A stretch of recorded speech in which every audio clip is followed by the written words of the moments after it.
Hello दोस्तों, कैसे आप सभी लोग। उम्मीद करते हैं आप सभी अच्छे होंगे। प्लीज़ इस चैनल को ज़रूर सब्सक्राइब कीजिए क्योंकि यहाँ पर आपको काफ़ी ज़्यादा इन्फॉर्मेटिव वीडियोस मिलेगी पूरे फैक्ट के साथ। तो कोरोना वायरस, इसको 2.5 साल हो चुके हैं और अभी भी ये पूरी तरह से ख़त्म नहीं हुआ है। और 2.5 साल से ये लोगों की लाखों ज़िंदगियाँ ले चुका है, करोड़ों ज़िंदगियाँ ले चुका है। और भारत में भी हर दिन हज़ारों केस रजिस्टर हो रहे हैं और दर्जनों लोग इससे मारे जा रहे हैं।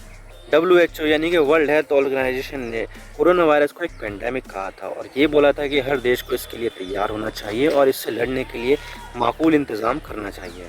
और पेंडेमिक घोषित करने का एक एम ये भी था कि समय से पहले अगर हम इसको पेंडेमिक घोषित कर देंगे तो जितने भी देश हैं वो इसके बारे में जानेंगे और इसको अगेंस्ट जो भी नेसेसरी एक्शन है वो ले सकेंगे। और इसके अलावा अब एक और बीमारी को ग्लोबल पेंडेमिक घोषित किया गया है और वो है मंकी पॉक्स। एक ग्लोबल हेल्थ बॉडी है जिसका नाम वर्ल्ड हेल्थ नेटवर्क है। उसने मंकी पॉक्स को एज ए पेंडेमिक घोषित कर दिया है, यानी कि डिक्लेयर कर दिया है कि ये पेंडेमिक है।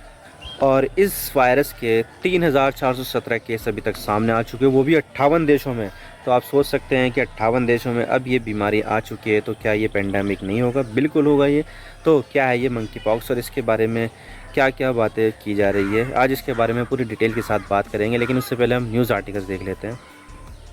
यह है Moneycontrol, monkey pox declared pandemic by World Health Network. 23 जून का आर्टिकल है। The outbreak is rapidly expanding cross multiple continent, will not stop without concerted global action, it's share in a statement. यह है Business Insider, World Health Network declares monkey pox outbreak a pandemic. 23 जून का ये article है ये भी। तो यहाँ पर मंकी पॉक्स को वर्ल्ड हेल्थ नेटवर्क ने एक पेंडेमिक घोषित कर दिया है क्योंकि ये वायरस पूरी दुनिया में बहुत तेज़ी के साथ फैल रहा है और इसके अब तक 3,417 केस 58 देशों से सामने आए हैं।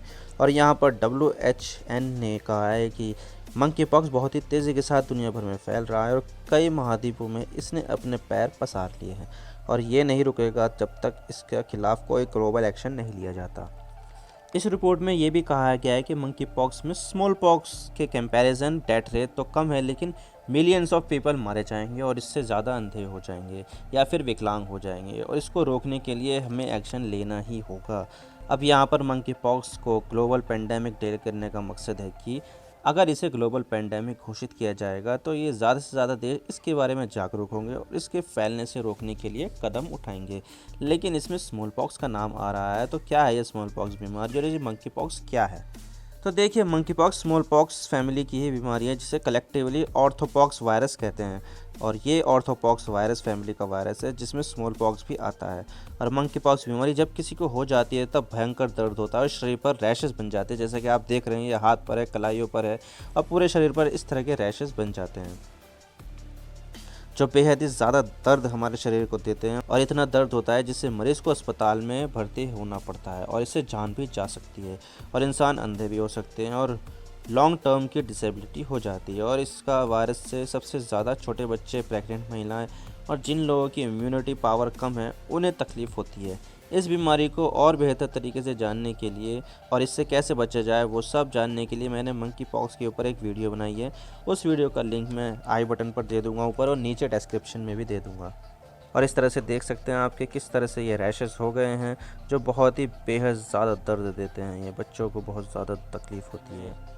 और इसके अलावा वर्ल्ड हेल्थ नेटवर्क के को फाउंडर एरिक ने यहाँ पर कहा है कि WHO को यहाँ पर मंकी पॉक्स को एक पेंडेमिक घोषित कर देना चाहिए, यानी कि इसे public health emergency of international concern घोषित किया जाना चाहिए। और यहाँ पर हमें ये भी याद रखना चाहिए कि कोरोना वायरस को जनवरी 2020 में ग्लोबल पेंडेमिक घोषित किया गया था और इससे हम समझ सकते हैं कि जब किसी बीमारी को लेटरली पेंडेमिक घोषित करते हैं तो इसके नतीजे पूरी दुनिया भुगतती है। और इसके अलावा जब भी हम जल्दी एक्शन लेते हैं तो इसका इफ़ेक्ट ज़्यादा होता है और हमें ज़्यादा मेहनत नहीं करनी पड़ती है, लेकिन जब एक्शन लेने के में देर हो जाए तो बहुत ज़्यादा डिस्ट्रप्टिव और बड़ा हो जाता है ये। सरकारों को और हेल्थ अथॉरिटी को इतिहास से सबक सीखना चाहिए कि जब रिस्पांस में डिले होता है तो क्या क्या दिक्कत आती है। लेकिन हमें WHO का तो पता है कि ये क्या है, लेकिन WHN क्या है ये? तो मैं आपको बता दूं कि जब दुनिया भर में कोविड-19 फैल रहा था तो इसके रिस्पांस में साइंटिस्ट और हेल्थ कंसर्न से जुड़े हुए लोगों ने एक कोएलिशन बनाया था जिसे वर्ल्ड हेल्थ नेटवर्क नाम दिया गया है। और इसका काम है लोगों को बीमारी के बारे में अवेयर करना और बीमारी से होने वाले नुकसान को कम से कम करना। इसे पीपल्स टास्क फोर्स भी कहते हैं। तो आप क्या समझते हैं इसके बारे में, हमें कमेंट सेक्शन में ज़रूर बताइएगा। आप मेरे इंस्टाग्राम पर भी जुड़ सकते हो। आप सिंपली जाइए इंस्टाग्राम में और सर्च कीजिए I_इमरान सिद्दीकी और आप मुझे फॉलो कर सकते हैं। इसके अलावा आप मुझे ट्विटर पर भी फॉलो कर सकते हैं, यहाँ पर भी सेम ही यूज़र नेम है I_इमरान सिद्दीकी। तो दीजिए मुझे इजाज़त, मैं मिलता हूँ आपसे नेक्स्ट वीडियो में। अगर आपको वीडियो थोड़ी सी भी पसंद आए तो चैनल को ज़रूर सब्सक्राइब कीजिए। Thank you for watching. I really appreciate you precious time. God bless you all. Now signing off.